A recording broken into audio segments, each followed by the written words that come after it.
Western घाट यह महाराष्ट्र की सबसे बड़ी पर्वत श्रृंखला है। इसमें कई प्रसिद्ध किले और ट्रैकिंग डेस्टिनेशन आते हैं। आज मैं उसमें से एक का ट्रैकिंग करने जा रहा हूँ, जिसका नाम है कर्नाला फोर्ट, और यह फोर्ट कर्नाला बर्ड सेंचुरी के भीतर स्थित है। हमारी सफर की शुरुआत होती है पराडे कॉर्नर से। पूरे 1 घंटे बस का इंतजार करने के बाद और आधे घंटे बस में खड़े होकर सफर करने के साथ ही मैं पहुंच जाता हूं अभी आपटा। तो गाइज मैं अभी आपटा पहुंच गया हूं।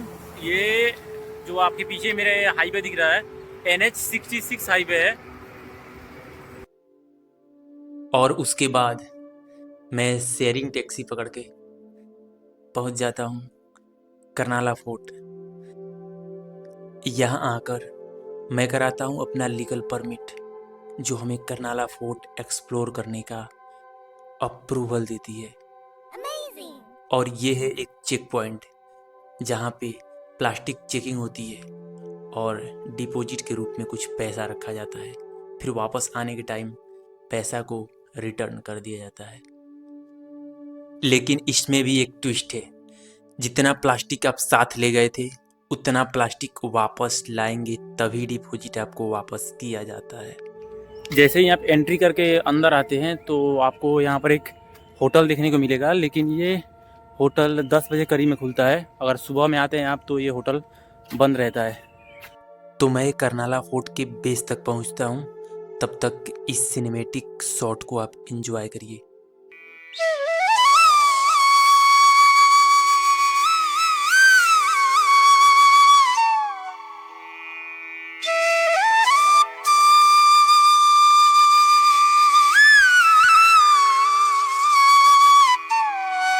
तो गाइज यहाँ से होती है इस फोर्ट का जो ट्रैक शुरू होता है, और ये रही मेरा पहला कदम इस पे।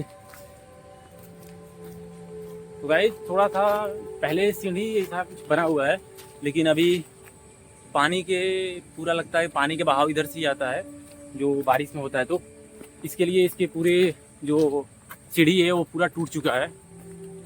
पर ठीक है, अभी चढ़ाई हुआ नहीं है, अभी नॉर्मल है, मतलब स्टार्टिंग पॉइंट है, तो इतना कुछ नहीं है। हम चलते हैं सबसे ऊपर और आगे हम देखते हैं आगे का कैसा रहता है। लेकिन मस्त व्यू है गाइस। लेकिन एक बात है गाइस, अभी थोड़ा देर पहले काफ़ी भयंकर बारिश हुई है और बारिश की वजह से पूरा ये रास्ता स्लिपरी हो चुका है। अभी पूरे 2 घंटे का ट्रैक है। अभी से थकान बढ़ने लगी। अभी 10 सीढ़ी भी नहीं चढ़ा और थक गया। तो गाइस थकने का मेन रीज़न क्या होता है कि काफ़ी दूर से हम चलते चलते आ रहे थे पैदल। काफ़ी देर हमको पराडा कॉर्नर पर रुकना पड़ा, उसके बाद फिर आया तो यहाँ हाईवे के पास रुक गया। वहाँ भी जल्दी से हमको सवारी नहीं मिल रहा था, तो उसमें भी काफ़ी लेट हो गया। लेकिन इसके लिए गाइस थोड़ा सा थकान बढ़ गया है, पर कोई बात नहीं। आपके और हमारे थकान को दूर करने के लिए जगह जगह पर बना हुआ है ये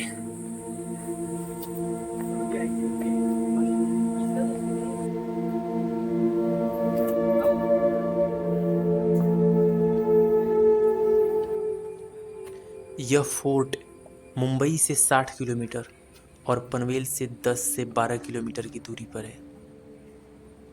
तो यहाँ तक आप काफ़ी इजीली अपनी पर्सनल बाइक, कार या फिर बस से पहुँच सकते हैं, क्योंकि ये किला एक बर्ड सेंचुरी के अंतर्गत है। तो आप बर्ड सेंचुरी के गेट तक अपने व्हीकल को ले जा सकते हैं।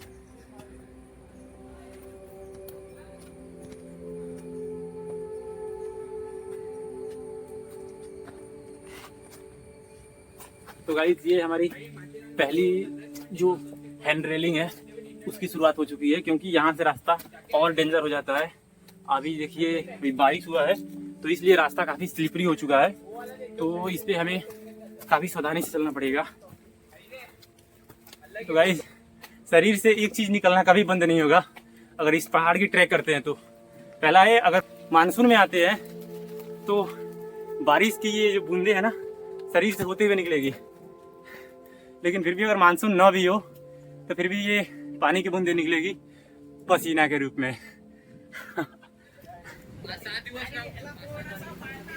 तो मैं एक लाजवाब व्यू पॉइंट पे अपने पसीना को सुखाने लगता हूँ। तो गाइस ये फोर्ट जितना इजी दिख रहा है उससे ज़्यादा कहीं थका हुए हैं। बैठने का प्रॉपर अच्छा व्यवस्था है। आप पूरी रास्ता में कहीं पर भी आपको जहाँ भी दिल चाहेगा आप बैठ करके और ऐसे हवा का आनंद ले सकते हैं, जो काफ़ी प्यारा हवा है।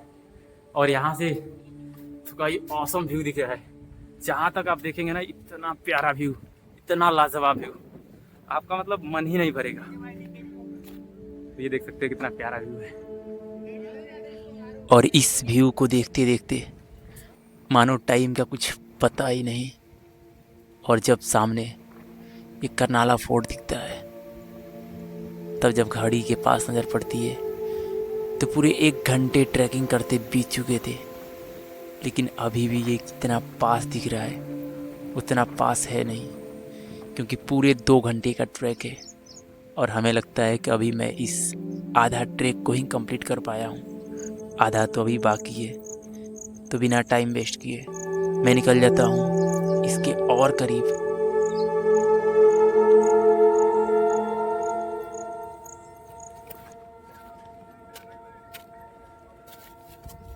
तो गाइस जितना भी आपने देखा है उसमें सबसे डेंजर वाला हिस्सा ये है जिसपे अभी हम चल रहे हैं।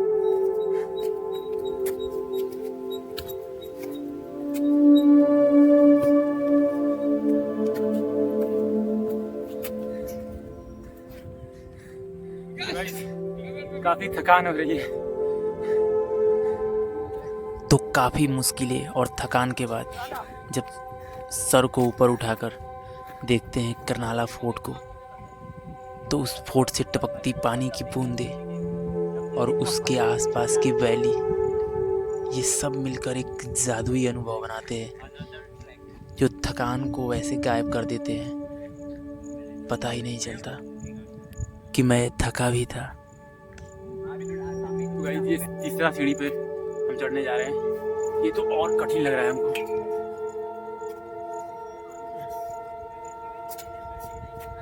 गाइस ये इस पे अगर रेलिंग नहीं होता तो चढ़ना काफी मुश्किल होता, लेकिन इस पे ध्यान देके चढ़िएगा, क्योंकि क्या है बीच बीच में कहीं कहीं इसमें पूरा रेलिंग टूट चुका है, तो ये काफी और डेंजर हो गया है।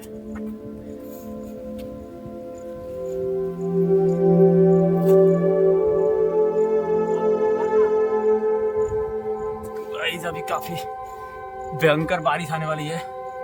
अब ये मौसम देख सकते हैं पीछे।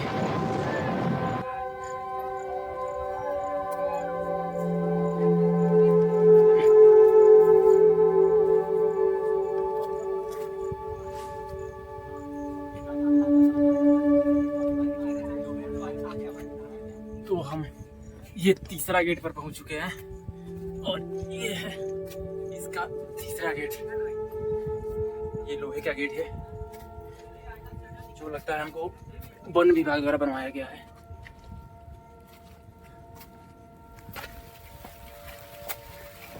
ये रहा, बहुत तेज बारिश हो रही है।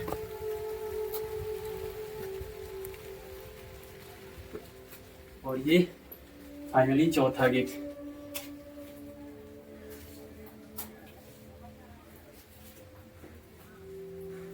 तो गाइस ये काफी प्यारा गेट है, काफी पुराना है, पता नहीं कितने सालों का है, लेकिन इस पे कीड़ा लगा हुआ है। और इसके हम बाहर निकलते हैं। बाहर तो गाइस पूरा बारिश हो रहा है।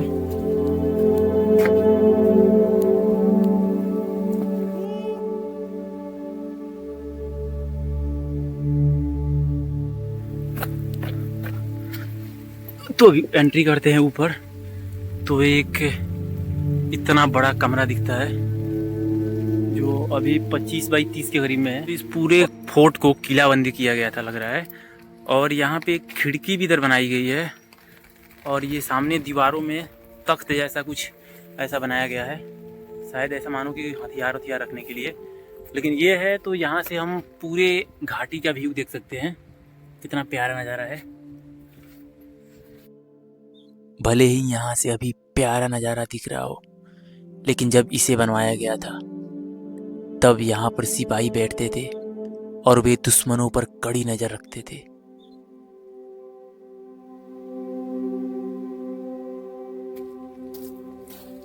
और इसी किला के रहस्यों को समझने के लिए मैं थोड़ा और आगे बढ़ता हूँ। इसमें चारों तरफ से कटिंग करके वाटर टैंक बनाया गया है। काफ़ी सारे वाटर टैंक है क्योंकि आई थिंक उस समय पानी का स्रोत इसके अलावा कोई दूसरा हो ही नहीं सकता था। और पानी निकाल करके यहाँ पे लोग पानी का यूज करते थे, देख सकते हैं।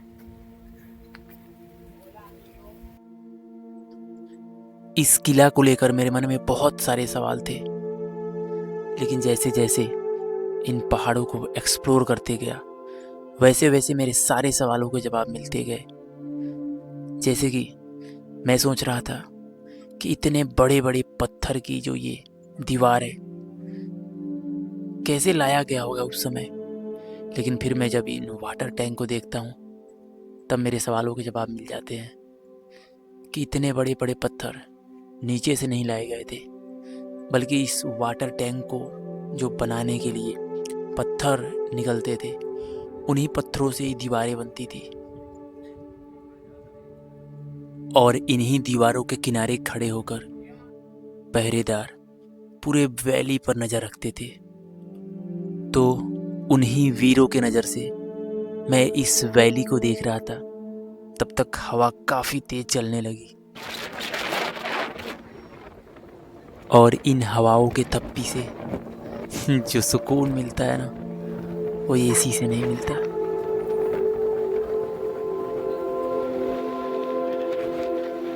जब मैं इन ऊंचाइयों से नीचे देखता हूँ तो मुझे डर नहीं लगता, आज़ादी महसूस होता है, मानो शहर की कैद जिंदगी से आज़ाद हो गया हूँ।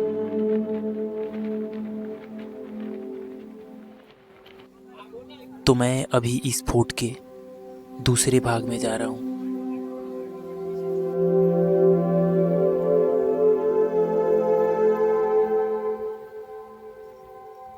मैं अकेला तो आया था, लेकिन इस फोर्ट पर मैं अकेला नहीं हूँ। बहुत सारे टूरिस्ट लवर और मेरा एक प्यारा सा सब्सक्राइबर, हम सभी मिलकर इस फोर्ट पर एक अविस्मरणीय यादगार पल बनाए।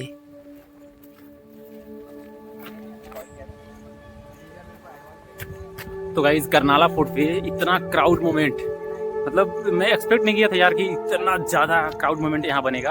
यहाँ पे तो काफ़ी सारे लोग हैं। मतलब हमको ऐसा लगता है कि रविवार के दिन ज़्यादा भीड़ लगता है, बाकी के दिन तो ये पूरा मतलब खाली खाली सा रहता है। आज का दिन भी इतना क्राउड है, इतना भीड़ है। तो गाइस, मेरे पीछे जो एक सामने जो ये मेन इसका जो पिक पॉइंट है, तो उस पिक पॉइंट पे आप सोच रहे हैं कि हम लोग क्यों नहीं जा रहे हैं। तो इस पिक पॉइंट पे न जाने का सबसे बड़ा रीज़न ये है कि वहाँ पे पिछले बार जो मधुमक्खियों का एक पूरा झुंड ने लोगों पर हमला कर दिया था और काफ़ी लोग इस किला पर जख्मी हो गए थे, उनको बुरी तरह से डैमेज पहुंचाया था। इसके बाद से उस पे जाने का जो एक स्टेयर लगा रहता है, सीढ़ी लगा रहता था, जो रस्सी वाला सीढ़ी था, उसको निकाल करके हमेशा के लिए इसके जो करनाला वन विभाग है, करनाला वन विभाग ने उसको हमेशा के लिए निकाल दिया। और ये अब यहीं तक इसकी लास्ट सीमा रह गई है। कुछ लोग आप देख सकते हैं कि वहाँ पे कुछ लोग बैठ के एंजॉय कर रहे हैं, कुछ लोग इधर है और कुछ लोग मेरे पीछे हैं, ये पीछे उस पर देख सकते हैं। तो ये भी इसी का पार्ट है जो इसका इधर से आप देख सकते हैं। इस रास्ता यहाँ से है, यहाँ से आप इस किला के अंदर से ऐसे आएंगे और फिर वापस से राइट साइड में इधर ऐसे लेफ्ट से होते हुए फिर राइट होकर के तो इस फोर्ट से हम दूसरे फोर्ट की तरफ जा रहे हैं, क्योंकि इसी का एक छोटा सा पार्ट है। और ये आप देख सकते हैं सीढ़ी,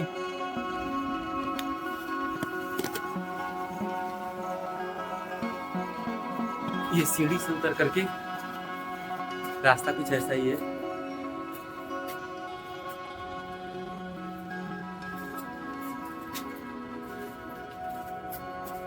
सीढ़ी से हम जा रहे हैं नीचे, शायद इसमें काफी ज्यादा आवाज गूंजता होगा। यहाँ से हम दूसरे किला की तरफ जा रहे हैं और ये एक और गेट है, इसमें काफी तरह के भूल भुलैया टाइप का रास्ता बना हुआ है। मैं एक गेट पर ही खड़ा हूँ, ये भी एक गेट ही है। इधर से हम चलते हैं नीचे तरफ में। तो गाइस यहाँ पर हवा जो है ना काफी तेज बह रहा है।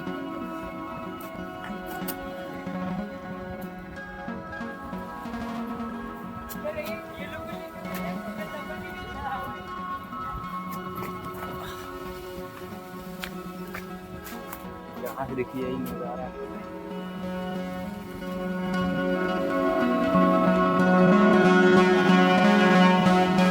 गाइस देख सकते हैं पूरा तरह से फॉग से भर चुका है। ये बादलों की पूरी चादर बन चुकी है यहाँ पे। पूरा बादल तो एक साथ में इकट्ठा नहीं हुआ है तो ज़्यादा मज़ा नहीं आ रहा, लेकिन फिर भी फॉगी फॉगी हो लगता है ना, पूरा फॉग वैसा हो गया है। अब सोचते हैं पूरा इस पर अच्छा से घूमते हैं आगे तक।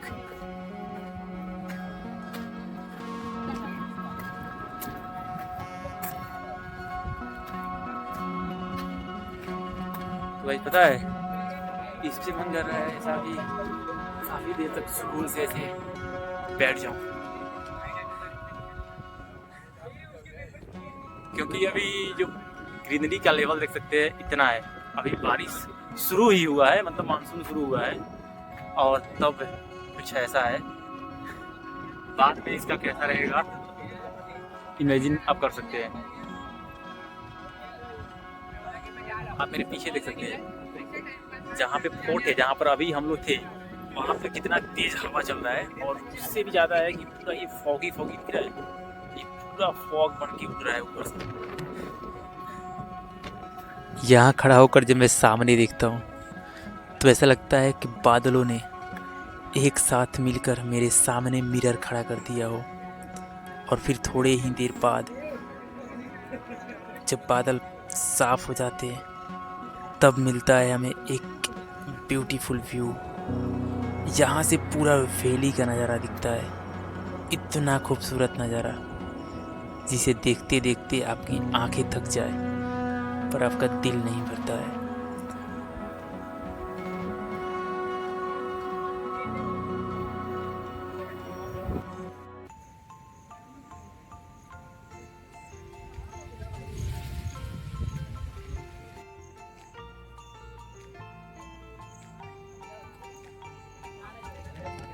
तो मैं आपको सबसे एक यूनिक चीज़ दिखाने वाला हूँ। ये देखिए,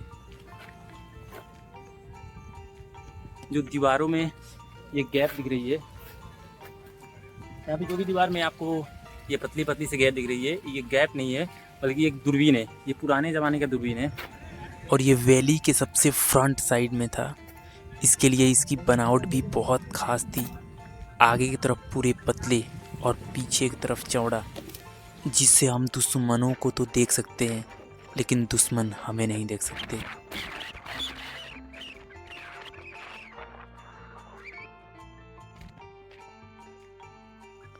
और अभी मैं इस फोर्ट के सबसे टॉप पर हूँ। यहाँ आकर ऐसा सुकून मिलता है जिसके बारे में मैं कुछ कह भी नहीं सकता। मेरे पास शब्द ही नहीं है कि मैं कुछ कह पाऊँ।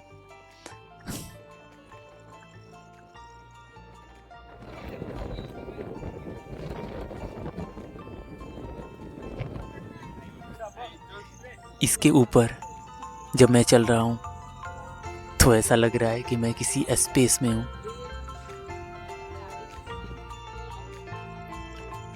थोड़ा देर के लिए मैं अपना सब कुछ भूल करके इन पहाड़ों पर सो जाता हूँ और जब सो करके ऐसा महसूस कर रहा हूँ कि दिल को एक अलग ही सुकून मिल रहा है। चढ़ने में क्या है कि आराम आराम से पकड़ पकड़ के हम चढ़ जाते हैं इजी तरीक़ा से, लेकिन सबसे डेंजर रहता है उतरना, वो काफ़ी मुश्किल हो जाता है।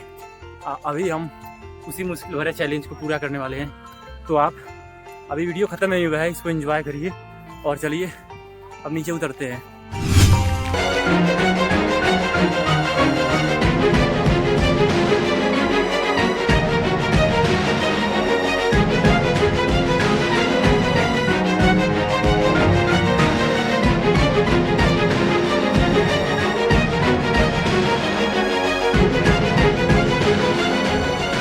और जब तक हम नीचे जा रहे हैं तब तक आप कुछ सिनेमैटिक शॉट को एंजॉय करिए।